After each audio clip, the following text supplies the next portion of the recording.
రైతు వ్యతిరేక విధానాలకు పాల్పడుతున్న కాంగ్రెస్ ప్రభుత్వానికి కాంగ్రెస్ పాలకులకు కూడా బుద్ధి రావాలని చెప్పి, రైతు రాదని చెప్పి మనం కూడా గౌరవించుకోవాలి.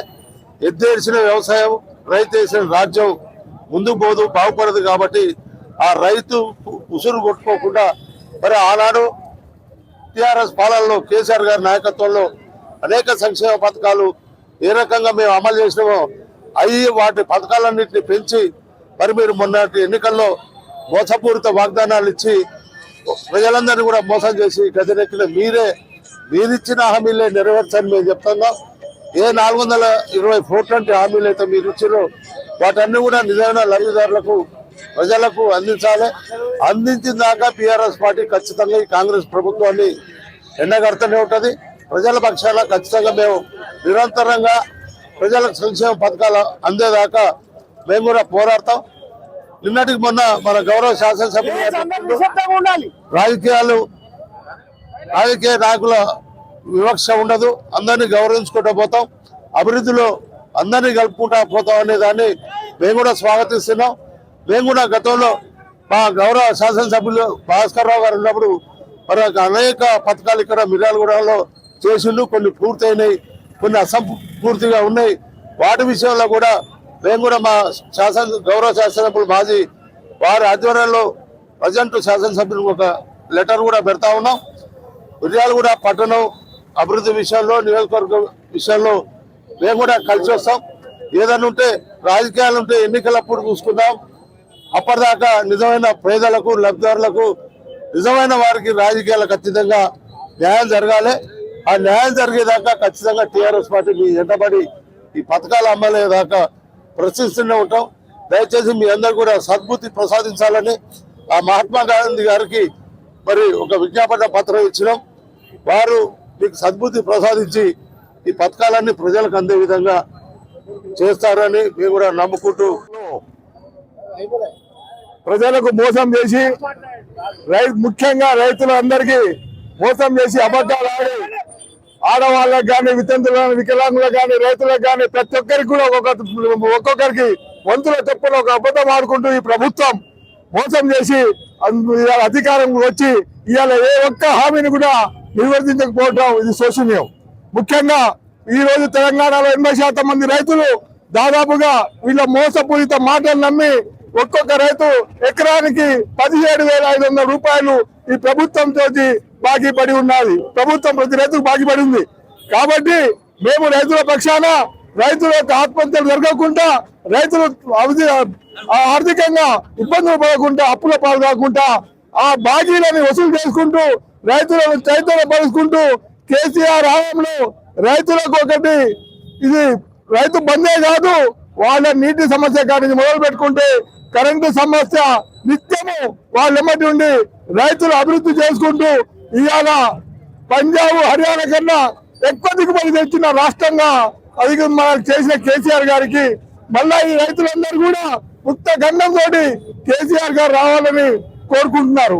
ఈ కార్యక్రమానికి మా మాజీ ఎమ్మెల్యే భాస్కరరావు గారి నాయకత్వంలో మేమందరం నిర్వహించి రానున్న కాలంలో రైతుల వెంబడి ఎల్లప్పుడూ కూడా ఉంటామని మీకు తెలియవలసుకుంటూ ముగిస్తున్నాం.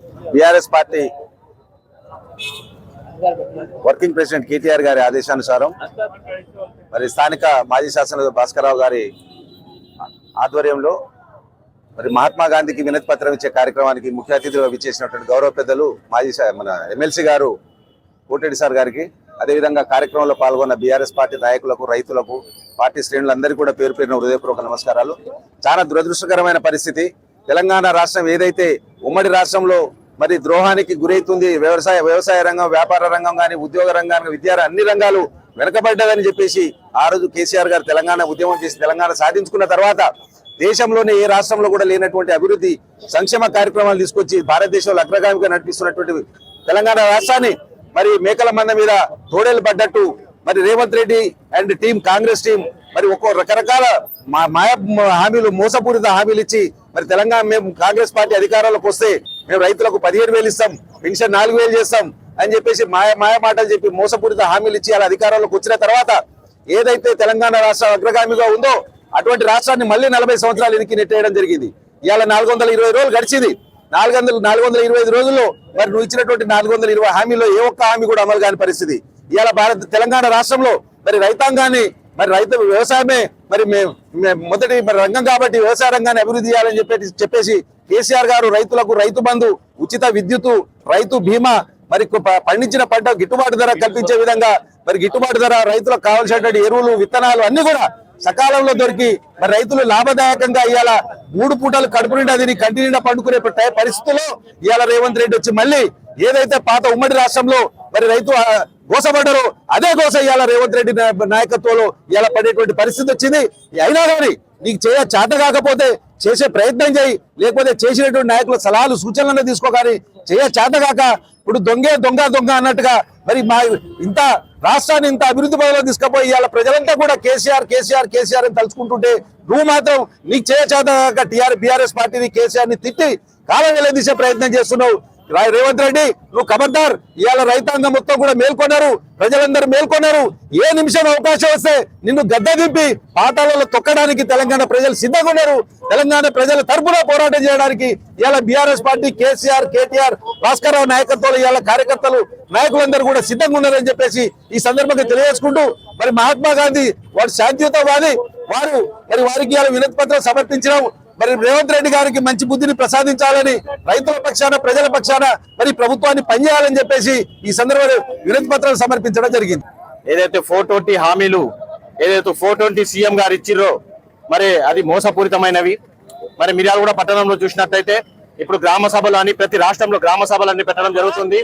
మరి రేషన్ కార్డులు, ఇంద్రమ్మ ఇల్లు ఇస్తామని మరి ఎలిజిబుల్ లిస్ట్ ని మరి మీరందరికీ శాంక్షన్ అయినట్టు మళ్ళొకసారి మోసం చేసి స్థానిక సంస్థల్లో లబ్ధి చేరే విధంగా వీళ్ళు మోసపూరితమైన చేస్తున్నారు. కాబట్టి ప్రజలు కూడా దీనిని గ్రహించాలి.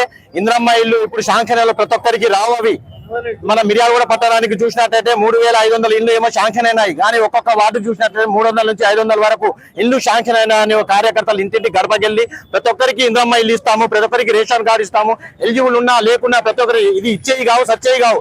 పుట్టిగా ఈ స్థానిక ఎలక్షన్స్ మరి లబ్ధి పొందే విధంగా ఈ మోసపూరితం మళ్ళీ ఒకసారి మన తెలంగాణ రాష్ట్ర ప్రజలకు మోసం చేస్తున్నారు. దీన్ని గుర్తించి వచ్చే స్థానిక ఎలక్షన్స్ లో గట్టిగా బుద్ధి చెప్పి మరి భారీ ఎత్తున మరి సర్పంచ్లను, కౌన్సిలర్స్, గ్రేటర్లు, మరి కార్పొరేటర్లను గెలిపించుకోవాలని కోరుతూ వచ్చే ప్రభుత్వం కూడా కేసీఆర్ ప్రభుత్వం అని మనం గుర్తించుకోవాలని అందరికీ మోసం చేసి ఇటు స్టూడెంట్స్ కానివ్వండి ఇప్పుడు దాకా కూడా పెన్షన్లు పెంచలేదు.